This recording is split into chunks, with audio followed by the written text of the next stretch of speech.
Shalom. Apa kabar hari ini? Sudah siap menerima pelajaran? Sudah. Oke, sebelum kita memulai pelajaran kita hari ini, hendaklah kita bersyukur atas kasih dan karunia-Nya yang telah kita terima hingga saat ini melalui doa dan lagu pujian yang dipimpin teman kita Aniki. Aniki kami silakan untuk maju ke depan.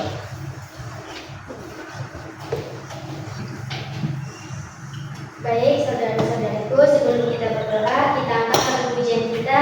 Hidup ini adalah kesempatan.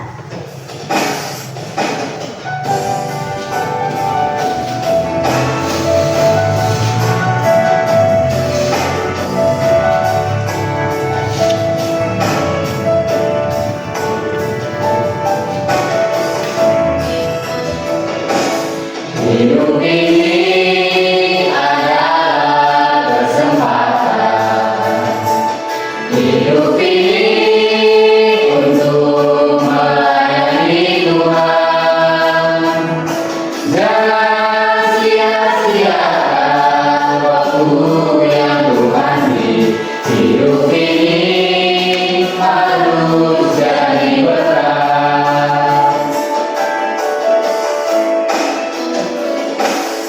Hidup ini adalah kesempatan. Hidup ini untuk melayani Tuhan. Jangan sia-siakan waktu yang Tuhan beri. Hidup ini harus jadi berkah. Oh Tuhan, pakailah hidup selagi aku masih kuat. Bila saatnya nanti ku tak berdaya lagi, hidup ini sudah jadi berkah.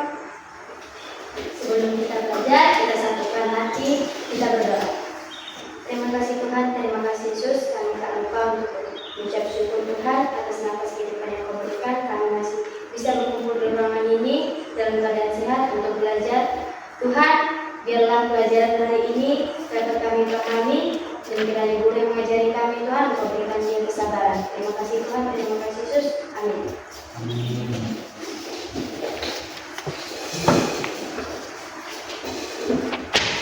Sebelum kita masuk ke materi berikutnya,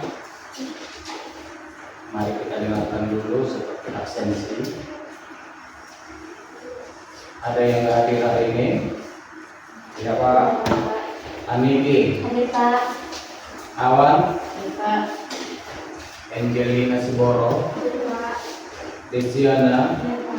Ceria, Hadir Pak. Serianti, Hadir Pak. Stephen Noku, hadir Pak. Joshua, hadir Pak.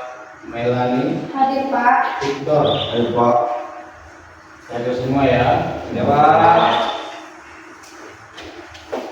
Baiklah, kita masuk ke bab 10 pelajaran kita tentang mediasi dan rekonsiliasi yang terdapat dalam Kejadian 33 ayat 1 sampai 11.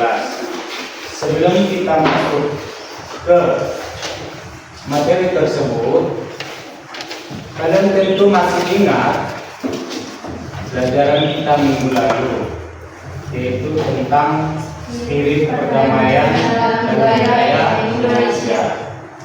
Nah, ingatkah kalian bagaimana masyarakat Dayak menjaga kedamaian dengan rumah panjang mereka? Anak-anak siswa SMA Negeri 2 Tapung Hulu, dari spirit perdamaian itu semua hidup berdampingan dan saling menghargai. Itu adalah contoh spirit perdamaian yang hidup dalam budaya. Nah, hari ini kita akan masuk pelajaran berikutnya, yaitu mediasi dan rekonsiliasi dalam perspektif Alkitab. Tujuan dari pembelajaran mediasi dan rekonsiliasi ini, yang pertama, mengekspresikan proses mediasi dan rekonsiliasi. Yang kedua, menjelaskan pengertian mediasi dan rekonsiliasi menurut perspektif Alkitab. Yang ketiga, menunjukkan sikap yang mendukung terciptanya perdamaian melalui peran sebagai mediator atau pelaku rekonsiliasi.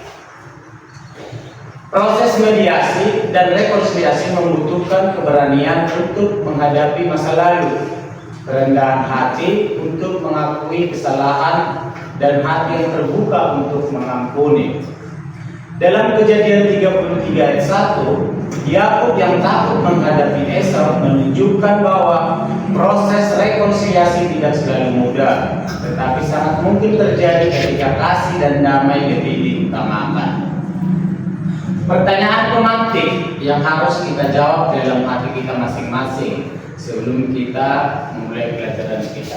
Yang pertama, pernahkah kalian berselisih dengan teman lalu akhirnya berdamai? Pernah. Apa yang kalian rasakan? Siapa yang bisa menjawab? Setelah kalian berselisih dan berdamai, apa yang kalian rasakan? Ayo Victor, yang kamu rasakan setelah berselisih dan berdamai, apakah ada rasa nyaman atau rasa was-was? Ada rasa nyaman dan rasa was-was. Intinya di situ, kalau kita sudah berselisih dengan teman dan berdamai, ada kemungkinan besar hati kita terasa sejuk dan damai. Nah, menurut perspektif Alkitab, mediasi adalah merujuk pada peran seorang yang menjadi penghubung dan perantara antara dua pihak yang terpisah dan berselisih. Dalam 1 Timotius 2 ayat 5, karena ada satu Allah dan satu perantara, Allah dan manusia, yaitu Kristus Yesus. Nah, sedangkan rekonsiliasi menurut Alkitab adalah, Alkitab tidak yang lebih dari dalam lagi, yaitu pemulihan hubungan. Kita tahu bahwasanya setelah kita sudah bermediasi, berarti ada yang harus dipulihkan. Alkitab mengatakan dalam 2 Korintus 5 ayat 18-19, segala sesuatu ini dari Allah, yang oleh Kristus memperdamaikan kita, dalam Kristus memperdamaikan dunia dan dirinya.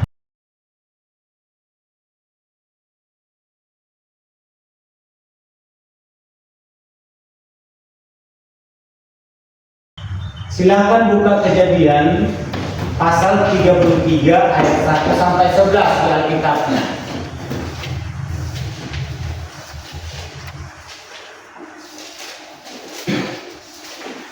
Sudah dapat? Sudah. Mari kita buka Kejadian 33 ayat 1 sampai 11.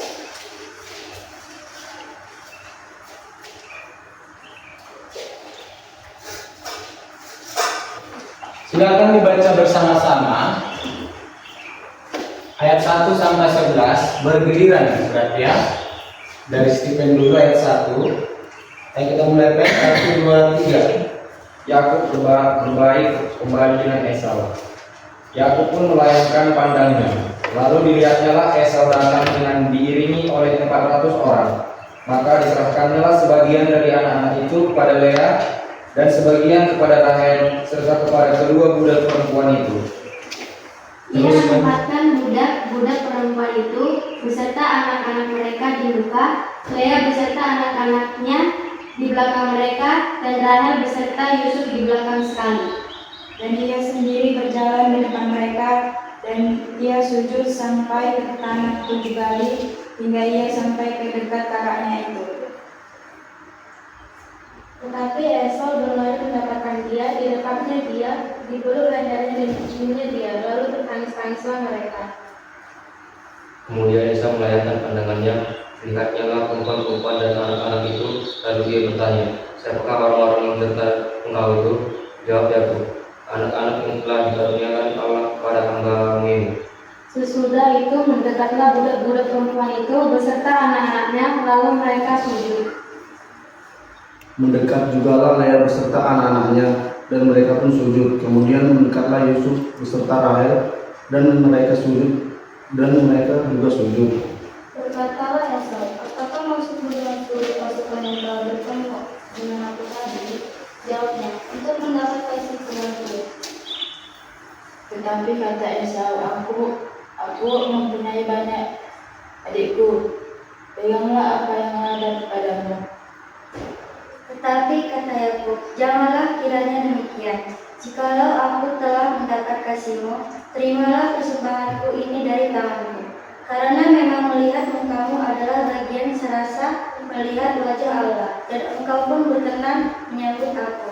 Sama-sama di ayat 11. Terimalah kiranya pemberian tanda salamku ini yang telah kubawa kepadamu, sebab Allah telah memberi karunia kepadaku, dan aku pun mempunyai segala-galanya. Lalu dibujuk-bujuknyalah Esau sehingga diterimanya. Nah, anak-anak semua, pada pagi hari ini kita sudah membacakan dan sudah mengenal materi kita bab 10 mediasi dan rekonsiliasi melalui bimbingan Alkitab dari Kejadian 33 ayat 1 sampai 11. Nah, sekarang Bapak memberikan sebuah lembaran tugas untuk kalian berkelompok. Tugas kalian adalah menjawab atau menyelesaikan tugas tersebut dalam tempo waktu 5 menit.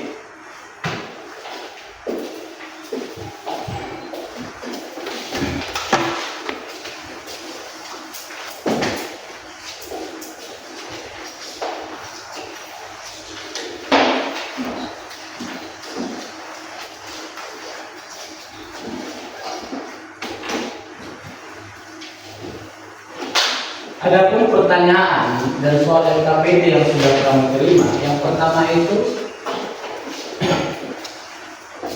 diskusikanlah bersama dan tuliskan hasil dari refleksi kalian. Yang pertama itu, mengapa penting bagi orang percaya untuk berdamai dan mengampuni? Yang kedua, apa peran kita sebagai pelajar Kristen dalam membantu orang lain yang berselisih? Silakan dikerjakan.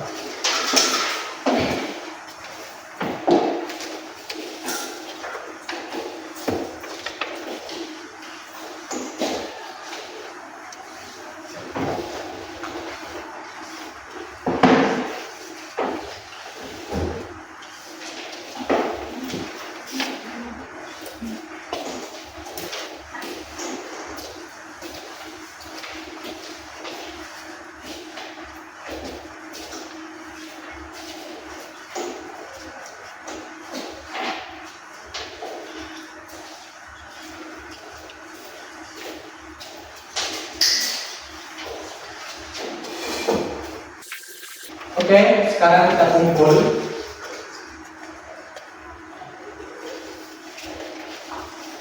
Maju yang mau presentasi kelompok dari Angel.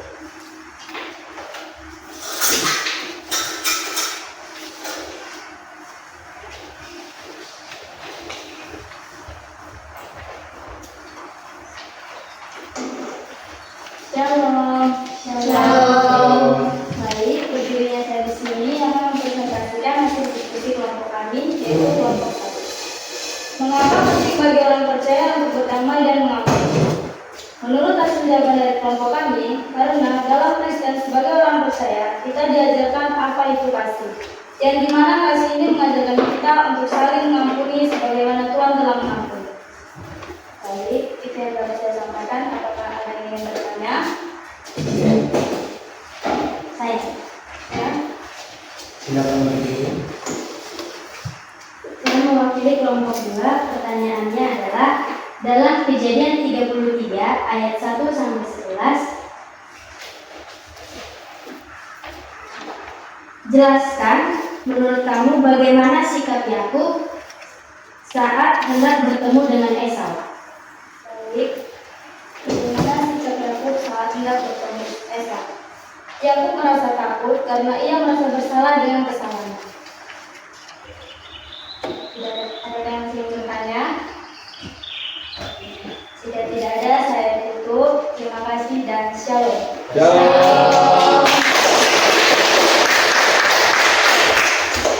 Oke, terima kasih untuk kelompok yang pertama.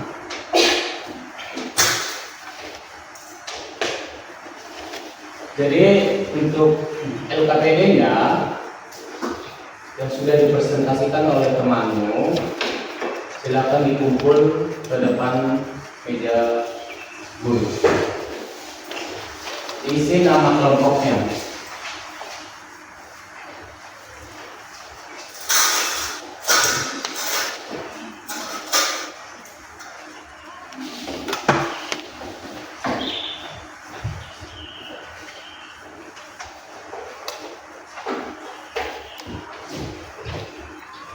Oke, terima kasih. Nah, untuk itu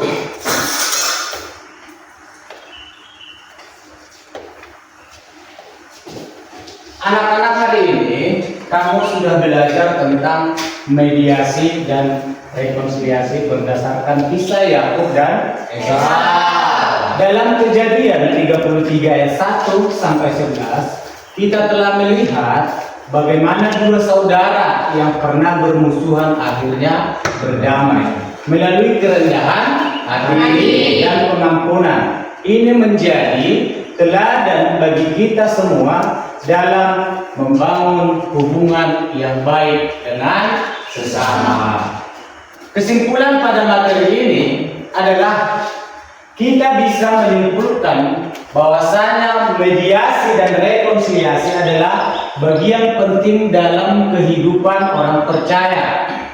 Tuhan menghendaki kita hidup rukun, saling memaafkan, dan menjadi pembawa damai seperti Kristus yang datang ke dunia menjadi pembawa damai. Motivasi kita pada pagi hari ini sebagai tinjau lanjut, saya meminta kalian untuk membuat tugas di rumah, yaitu menuliskan pengalaman pribadi kamu ketika berusaha berdamai atau menjadi penengah antara dua teman yang bertengkar. Ceritakan dan dikumpulkan minggu depan. Silakan ditulis.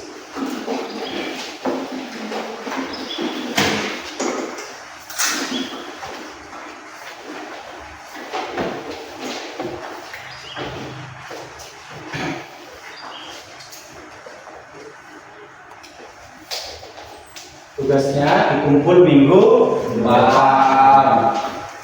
Sudah?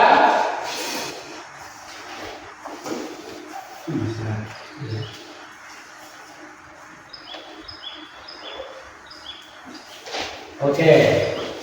Nah, kesimpulan yang paling utama dalam pelajaran kita yang pertama, anak-anak hari ini sudah belajar bahwa proses rekonsiliasi membutuhkan yang pertama itu apa?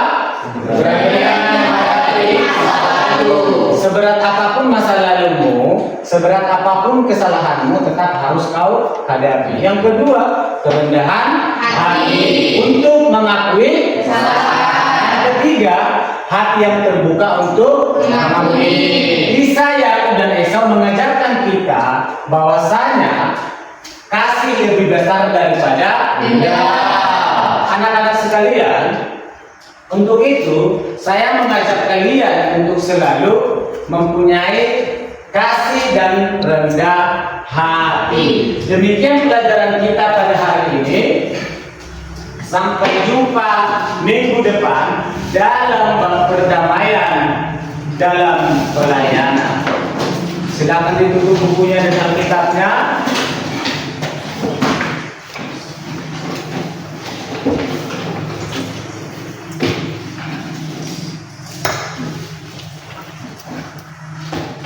Mari kita berdoa. Terima kasih Tuhan kami Yesus Kristus Juru Selamat kami. Kami sudah selesai belajar tentang mediasi dan rekonsiliasi. Tuhanlah yang memimpin kami, Yesuslah yang mengharapkan kami menjadi pengikut-pengikut Kristus. Tuhan Yesus yang baik. Demikian juga kehidupan anak-anakku ini, terutama kehidupan anak kelas 11. Tuhanlah yang mempertemukan mereka dengan cita-cita mereka. Tuhan Yesus yang baik, sebentar kami akan pulang, dan Kau memberkati kami. Dalam nama anak-Mu Tuhan Yesus Kristus kami berdoa dan mengucap syukur. Amin. Shalom. Tetap semangat dan menjadi pembawa damai. Sampai jumpa. Ya Pak. Jangan lupa minggu depan tugasnya Kerjakan. dan dikerjakan.